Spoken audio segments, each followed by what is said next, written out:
Hey everybody, welcome to Landscape Rescue. My name's Stuart Moore, and I woke up this morning and I thought to myself, let's do a plant shopping video at Lowe's. 'Tis the season, guys.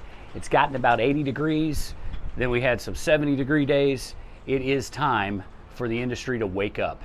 Because guess what? When we wake up and we start smelling the earth, Lowe's has got to supply us with plant material. Lowe's is a poppin'. I'm here on a Friday at like 1 o'clock in the afternoon, and it's a constant flow of traffic in and out of this garden center. I'm pretty excited to get in there. Let's go. We'll take a look. I'll show you some stuff that I would jump on, and you know, it is what it is. This is about your pursuit, not mine. We leap a little early around here, especially when you start getting 80-degree days. But what I've noticed, being in this industry for a while, is, and when I say a while, 2 decades, is that your season starts when the customer says the season starts, regardless if it's going to snow in March or not, because it's probably not going to snow according to the Farmer's Almanac. We're good. We can start the season, at least in my part of the world. They're going to start bringing October Glory red maples in. They're still dormant. I don't even think these buds have started to swell at all. There's no real, I mean, you can tell what's healthy. Those red twigs are healthy. You know, burgundy bells. I don't know what that was. It's windy today. It's really nice outside, but it's windy. I almost got decapitated by this caution sign. Wouldn't that have been ironic? Yeah, survived the military and I get taken out by something like this on a windy day at a Lowe's, shooting a YouTube video about plants. Yeah, that's my life. My Army buddies would get a kick out of that. They've got these for $115. It's a no-brainer in a 15-gallon pot. These 15-gallon green giant arborvitae, $89 for a 15-gallon. Now, if you're familiar with the green giant, they grow fast. So I would say about 30 by 20. Let's see what they say on the tags. 30 by 15 is what they're saying. You'd be okay. Come 10 feet off of your privacy fence if you need more privacy than 6 feet. I would always inoculate them. A beneficial fungus, beneficial bacteria inoculant. When I plant them, mix it with the soil that goes back in the hole, and then some sort of slow release fertilizer just to give them a little supplemental nutrition. I personally like to use 2-year fertilizer tablets by Agriform. Unfortunately, what we've discovered, me talking about those, and with my awesome audience that is great at leaving comments and great at talking to me about stuff like this, is that it's really difficult sometimes to find them unless you're buying an entire box. And one whole box is a 500 quantity, and the vast majority of us aren't planting that much. The cool thing about it is they make great gifts for plant people. Ooh, I saw some candy tuff. Girl! That candy tuff was watching me walk away. Well, we're gonna have to talk to the candy tuff because he keeps on eyeballing me. I like them in full sun, and they bloom really good.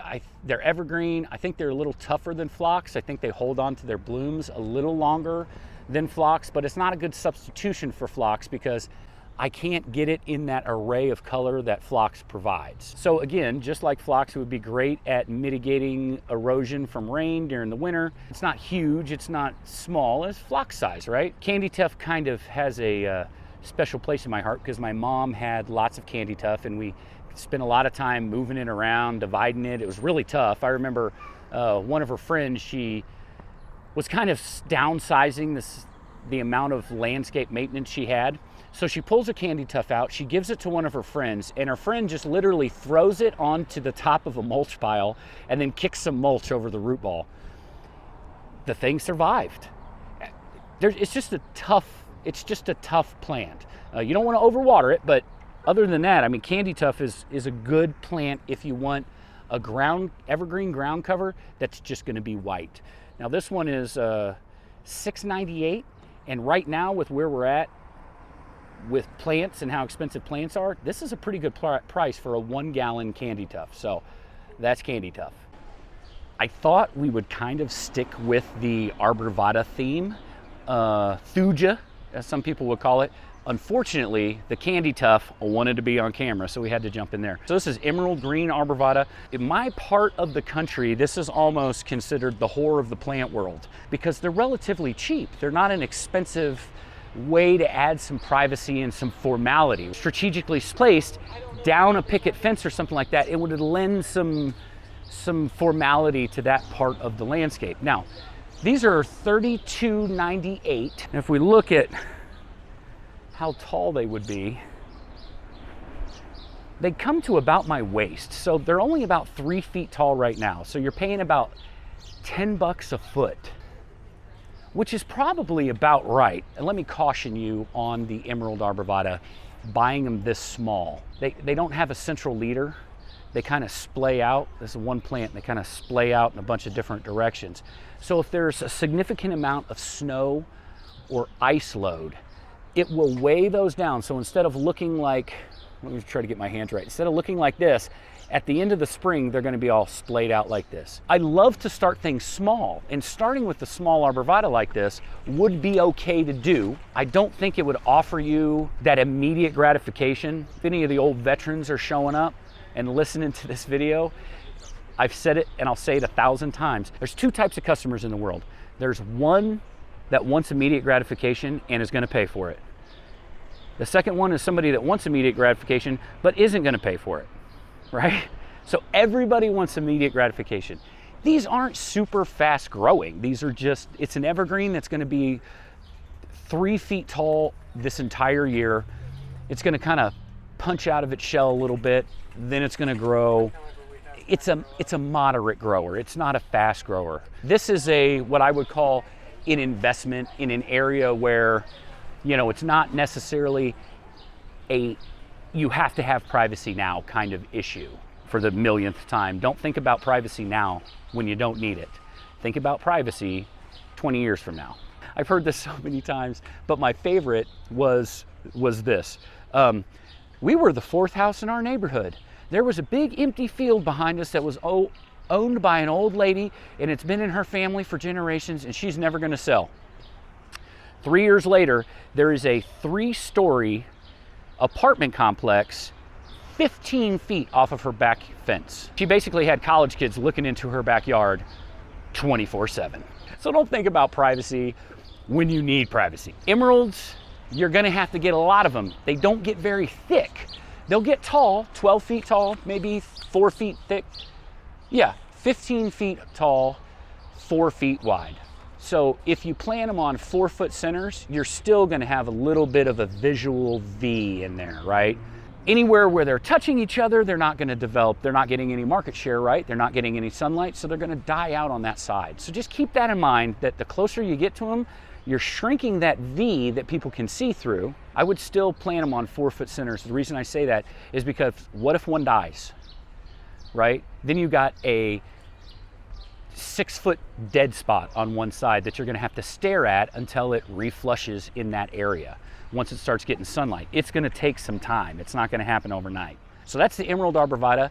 I'm not a huge fan of starting these small, but remember, the taller they are, the more roots they have, the more you're gonna have to water.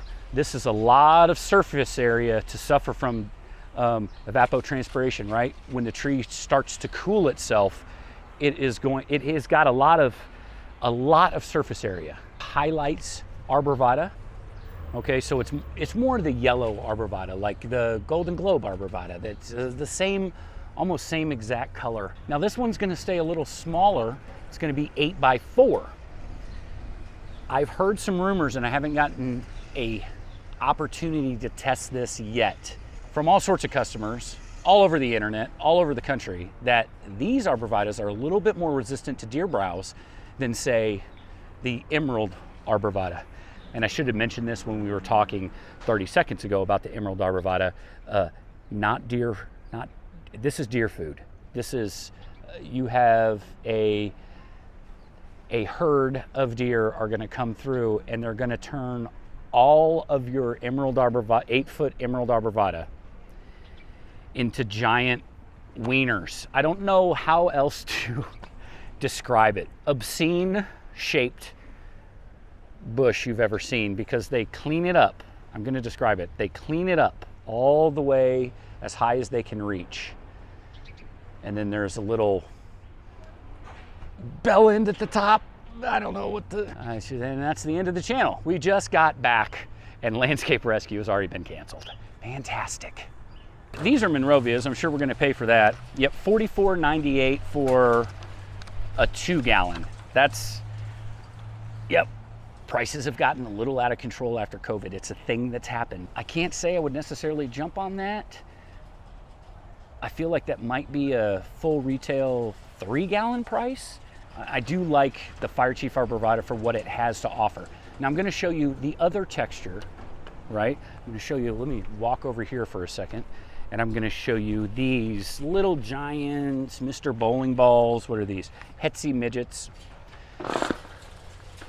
Actually, these are Hetsy minis. They probably can't say midget anymore. So this is the Hetsy mini, the Hetsy mini, and this is also in a 2-gallon. And it's gonna get about 4x4. But look at the texture on this guy. You can hug him, right? It's not prickly.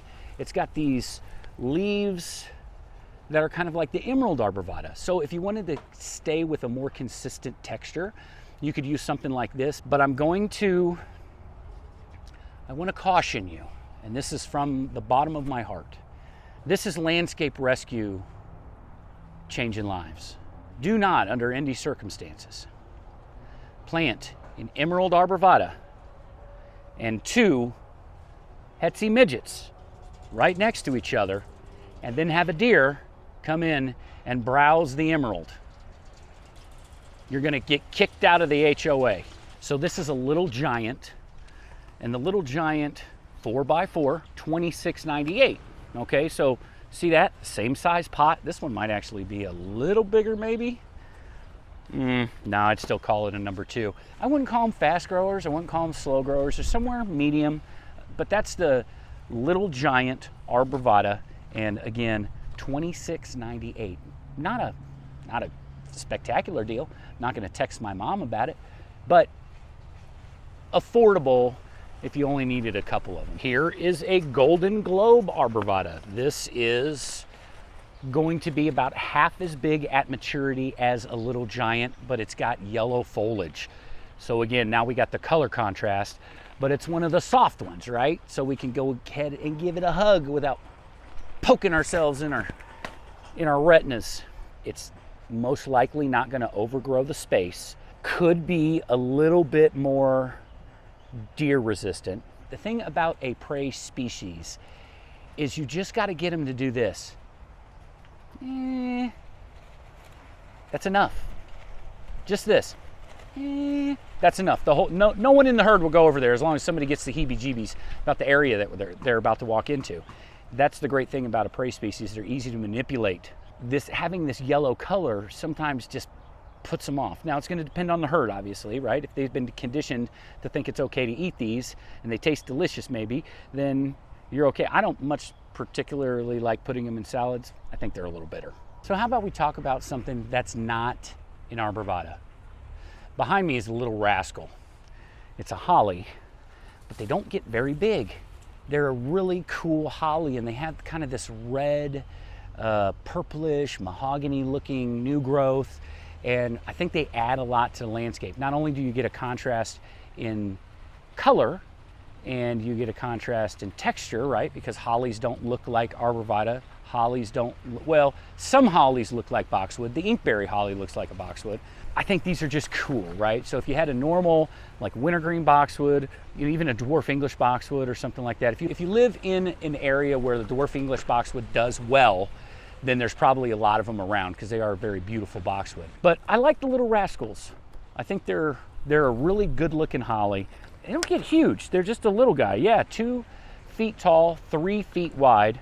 Now this one is $64 and it's a 3-gallon. That's a little crazy, and we've discussed this in the past. Monrovia is very proud of their product, as they should be. It is good product. That's a little crazy, and it could be a Monrovia exclusive. I don't know for sure, but there's going to be other hollies like this that are named something different. So that's one of the things to remember when we're talking about plant patents. Sometimes you can get the same very similar plant has got a different name for half the price because it's not being grown to the Monrovia standard. Cheap ain't always good and good ain't always cheap. It's kind of one of those things you need to be the judge. What is your time worth, really?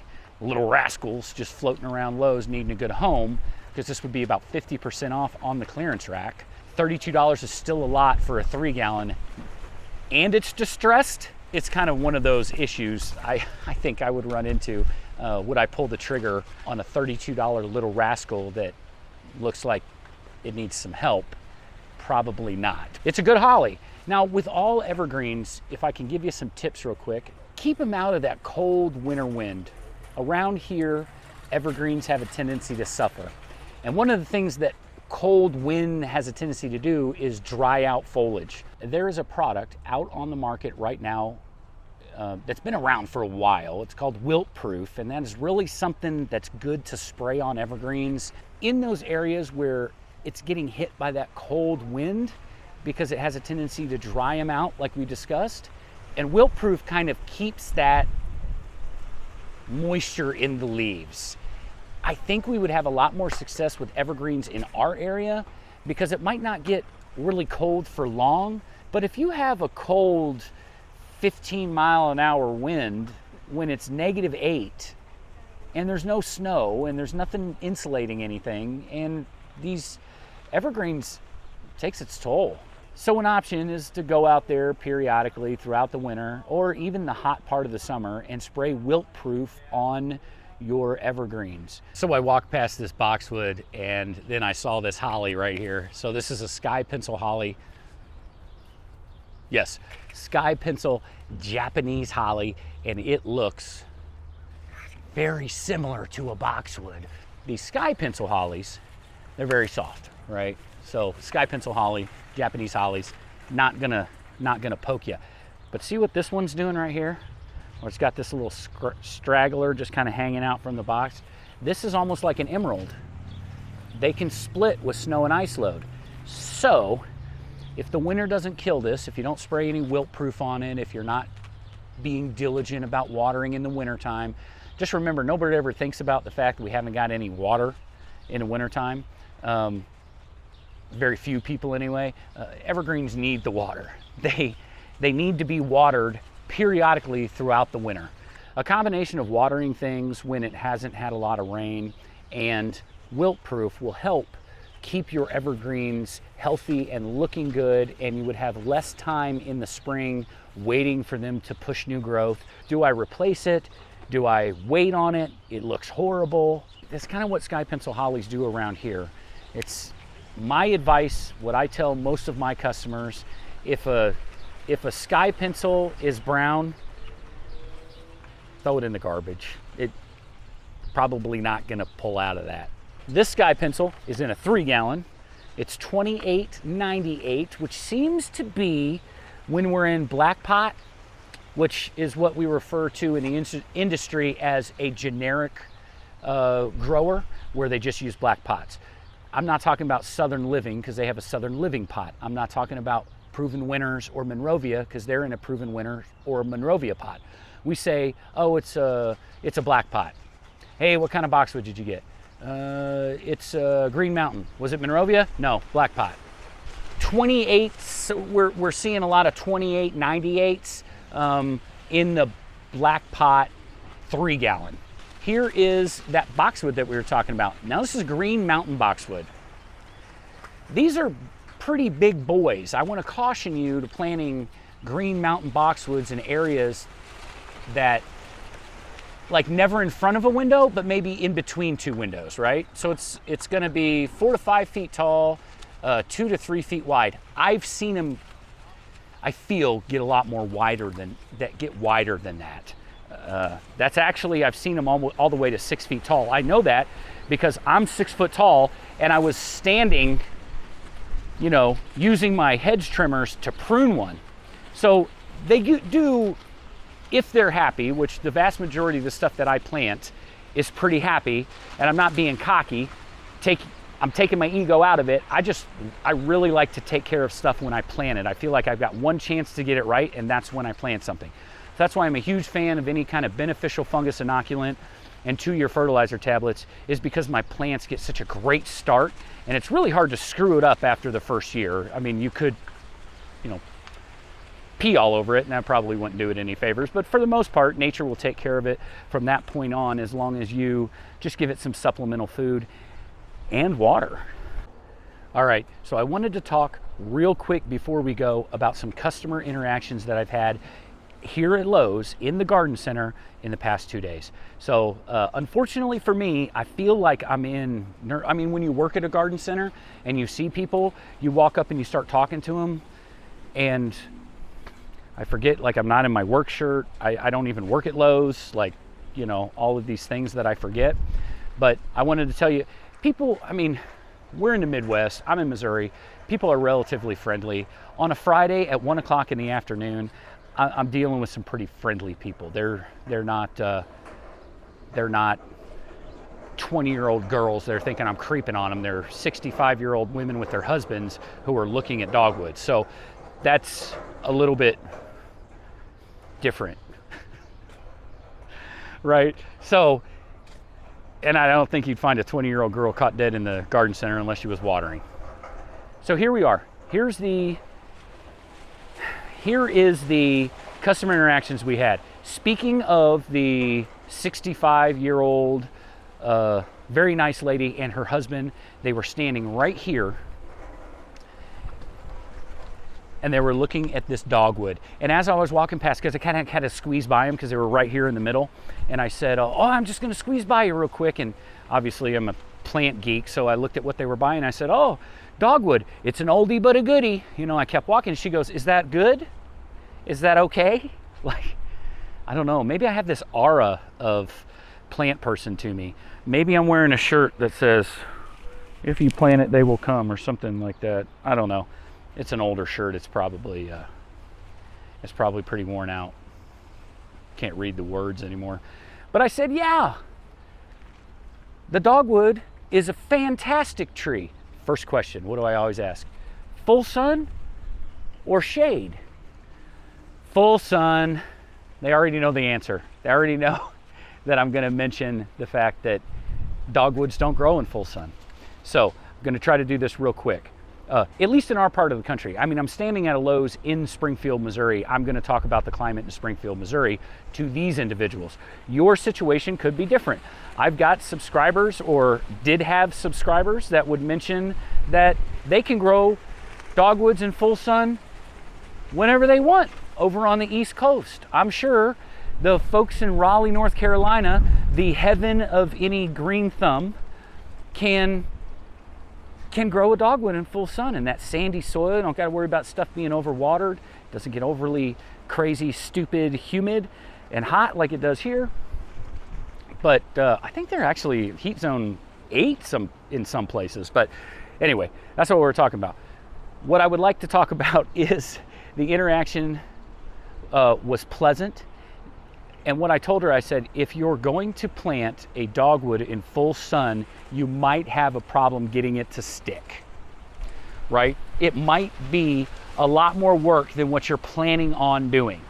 Now, this is a really good price for a 7-gallon dogwood. It's $58. That is a good price for a white dogwood. If you have the right conditions, if you don't have the right conditions, you just threw away $58, right? Or you threw out your back because you were pulling that hose out there every day to try to keep it alive.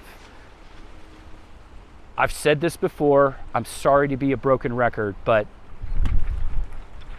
you want to see, come to Missouri, you want to see a struggling dogwood, go to any car dealership that had a landscape architect in North Carolina draw up a plan for a car dealership in Springfield, Missouri, and you'll see a dogwood right in a center island looking like the tree of Gondor, right? Because it gets buggy because it's stressed out, and boars are going to zoom in on it because it's stressed out, and that's the only tree that they can see, and they're going to start munching on that thing because it's been stressed out for 4 months, right? Because we have sometimes June, July, August, September are probably our craziest times to be a dogwood in full sun.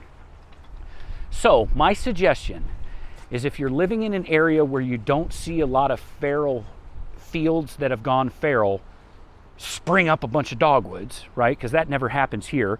It's eastern red cedars, which are actually a juniper, but we won't get into that. Honey locusts, the ones with the big giant thorns on the trunk. We'll see a lot of ash. Well, not so much since the emerald ash borer, but we'll see a lot of walnut trees and just random stuff. Redbuds like to grow in feral fields. And until we can get it under control, pears, calorie pears, springing up all over the place. Have a field go feral, it's going to be filled with those things. But we don't really actually ever see dogwoods springing up in a feral field, right? Or at least I never have. They're in the wood line because they like the shade.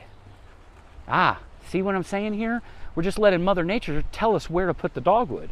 Now, my substitution for that, especially when people come in and they insist on making the mistake of buying a tree for somebody's lost relative, right? A memorial tree. Stop doing that.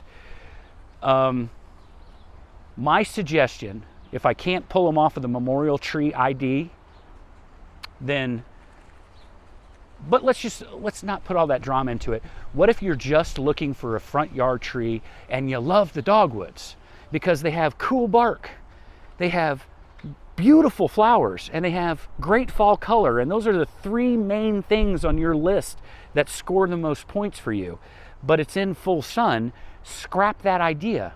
Don't do it. Get a Yoshino cherry, okay? A Yoshino is going to grow roughly about the same size as a mature dogwood. It's going to grow faster.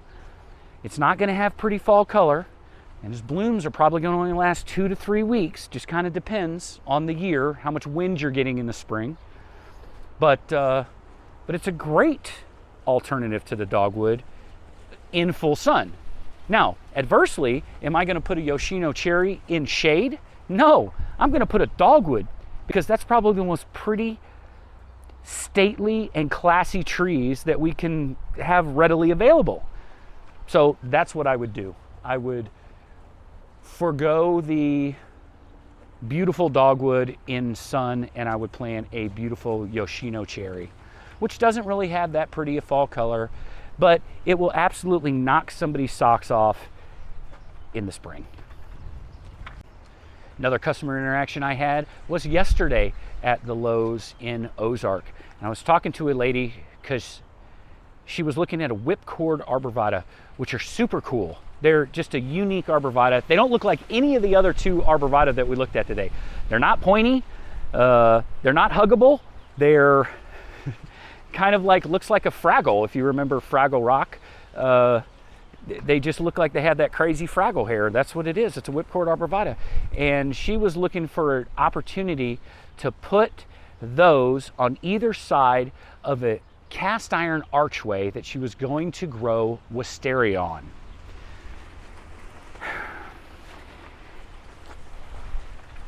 I'm a little frustrated because the information is out there, right? So the amount of information that surrounds the wisteria, pulling and crushing and squeezing to death anything not substantial, is out there. Oh man, what is I know her name. Vader? Yeah. Vader. Is that her name? Attractive older lady that's really good at plants? Linda? Vader? Anyway, it's been a while since I've been in the community. That was one of the 10 plants that she would never ever plant again, was the wisteria. It caused her an absolute nightmare for over a decade. So the information's out there. Unfortunately for me, helping people is probably what I'm most passionate about, and I don't know anything about anything other than plants, so that's what I got to do to help people. And I saw an opportunity to try to talk this poor woman into planting 2 wisteria on either side of a double door arch. And I couldn't do it. She had her heart set on growing wisteria. So here's my thing. The wisteria is probably going to grow 90 feet, right? And you got this little tiny arch, and not only did you plant 1, you planted 2. Well, I wrap it around, she said. And I'm not busting her chops. I'm going to let her make that mistake, but for my own conscience, I'm going to have to tell her that is probably not the best idea to wrap around your antique arch. Now, will a wisteria destroy a cast iron archway? I don't know. I've seen it smiley face a 2x12 that was sideways. I saw it completely smiley face one of those. So, I mean, who knows what it's capable of, but it ain't good. Long story short, that was a customer interaction that I had. She ended up buying 2 of the whipcords and decided that the wisteria was a good idea, so she was going to go ahead and do that. But here's the thing: when you're dealing with customers, when you're dealing with friends, when you're dealing with people that that might seek out your advice, they might not seek out your advice. Maybe you're like me and you're just like, oh, you're going to make a horrible mistake and plant English ivy on your house. I got to help you, right? They might have been thinking about that idea and romanticizing it in their head for 3 months, and you have been talking to them for 3 minutes. It's going to be difficult, and what I have learned is that the best thing you can do is when they fall flat on their face, help them back up. You don't have to say, I told you so. You just help them back up, and you get out there with a wire brush and you help them clean all the English ivy suction cups off of their brick. It's a thing you do. Look at this, landscape rescue, changing lives. All right, everybody, my name is Stuart Moore. I really appreciate you letting me into your home to talk about plants.